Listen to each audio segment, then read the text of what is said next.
Hayavadana, play by Girish Karnad. Today we'll start with the introduction of Hayavadana. It is the third play by Girish Karnad and was a grand success on the stage. This play had won the prestigious Kamla Devi Chattopadhyay Award for the Best Play of the Year and the coveted Sangeet Natak Award for Karnad as the Best Playwright of the Year.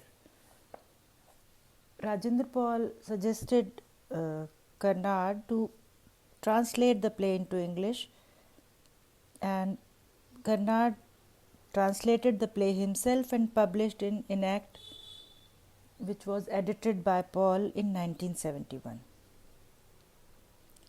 It was published by Oxford University Press in 1975 and in the New Drama of India series. Since then, Hayavadana has been performed in different translations and adaptations around the world with great success. The background of Hayavadana is that Karnad has borrowed this from Thomas Mann's retelling of the story in the transposed heads. The Sanskrit tale told by a ghost to an adventurous king, that is Vetal, to King Vikram in Betal Pachisi, gains a further mock heroic dimension in Mann's version.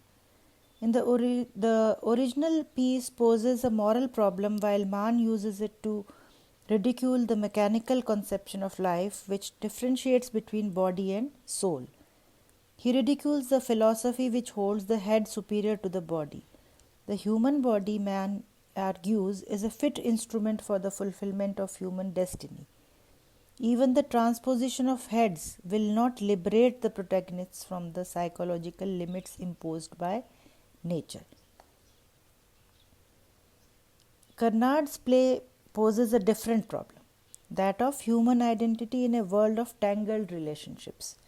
When the play opens, Devdutt and Kapil are the closest of friends, one mind, one heart. As the Bhagavat describes them, Devdutt is a man of intellect, while Kapil a man of the body. Their relations get complicated when Devdutt marries Padmini. Kapil falls in love with Padmini and she too starts drifting towards him. The friends kill themselves and, in a sense, hilariously comic but at the same time full of profound dramatic implications, Padmini transposes their heads, giving Devdutt Kapil's body and Kapil's Devdutt. The result is a confusion of identities which reveals the ambiguous nature of human personality. Initially, Devdutt, who is actually the head of Devdutt on Kapil's body, behaves differently from what he was before, but ever so gradually he changes to his former self. So does Kapila. But there is a difference. Devdutt stops writing poetry, while Kapil is haunted by the memories in Devdutt's body. Padmini, who after the exchange of heads had felt that she had the best of both the men, gets slowly disillusioned. From the three of them, only she has the capacity for complete experience. She understands but cannot control the situation in which she is placed. Her situation is beautifully summed up by the images of the river and the scarecrow in the choric songs. The subplot of Hayavadana, the horseman, deepens the significance of the main theme of incompleteness by treating it on a different plane. The horseman's search for completeness ends comically with his becoming a complete horse. The animal body triumphs over what is considered the best in man, the Uttamanga, that is the human head. Now, critics have said that Karnad's world is a bizarre world. According to M.K. Nayak, Karnad does not succeed fully in investing the basic conflict in the play with the required intensity, but his technical experiment with an indigenous dramatic form here is a triumph that has opened up fresh lines of fruitful exploration for the Indian English playwright. Karnad has used conventions and motives in folk tales to create a bizarre world. In a world of incomplete individuals, indifferent gods, dolls that speak, and children who cannot, a world indifferent to the desires and frustrations, joys and sorrows of human beings. What is real is only the tremendous irrational energy of the horse and its rider, who move round the stage, symbolizing the powerful but monotonous rhythm of life. The action of the play is mimed. The characters on the stage have to enact a particular situation without the help of any stage props. For instance, when Kapil, Padmini and Devdutt go to the Ujjain fair, the cart carrying them does not appear on the stage, but the action of sitting and driving the cart is enacted by Padmini, Devdutt and Kapil. Similarly, in the case when Kapil mimes the action of felling a tree in the forest. The use of dolls also throws light on the thought process as well as the mental agony of the characters, especially the psyche of Padmini. Another unique device which is borrowed from the Sanskrit plays is the Bhagavata, who combines in him the multiple roles of narrator, commentator and participant in the action of the play. He speaks directly to the audience and establishes a rapport with them. He is omniscient and omnipresent, so is the chorus that accompanies him. The use of masks is another device that Karnad borrows from folk theatre.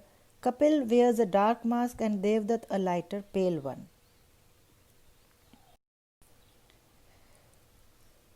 The transposing of their heads is signified by the exchange of masks, therefore getting across the message that folk theatre can be used to effect. Karnad adds a touch of supernatural to the proceedings by imparting a human touch to the terrifying image of the goddess Kali, who no longer is unduly bothered about the goings on in her deserted temple. She is sleepy, peevish, and uncaring, although she is aware that both Devdutt and Kapil are lying while sacrificing their heads to her, and she just leaves it to Padmini to tackle the dilemma created by her by mixing up the heads while transposing them. The goddess seems to be indifferent and callous to the fate of her devotees. Therefore, the theme of Hayavadana is the problem of alienation, the dichotomy between the mind and the body.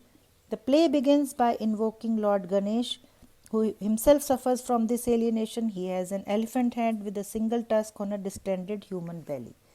Though God, he is imperfect and incomplete, as his head and body are incompatible. So is Hayavadana, the horse-headed man. This incompleteness extends to Kapil and Devdutt when their heads are mixed up, intentionally or inadvertently, by Padmini in the dark Kali temple on Mount Chitrakoot. Therefore, the play exposes the audience to the theme of incompleteness and hunt for perfection in a comic mode. It underlines the fact that such a thing as perfection is out of human reach and deceptive. The message sent forth is that physical incongruities do not come in the way of becoming Godhead for Lord Ganesh, and that man must not be unduly concerned with what he does not possess. He might end up becoming a complete horse than a man, as in the case of Hayavadana.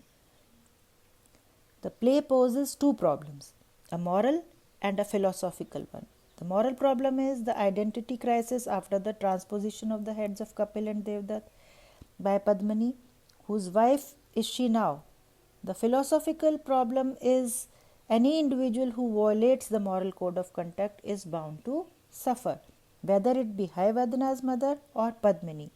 One simply cannot have the best of both the worlds. Thank you.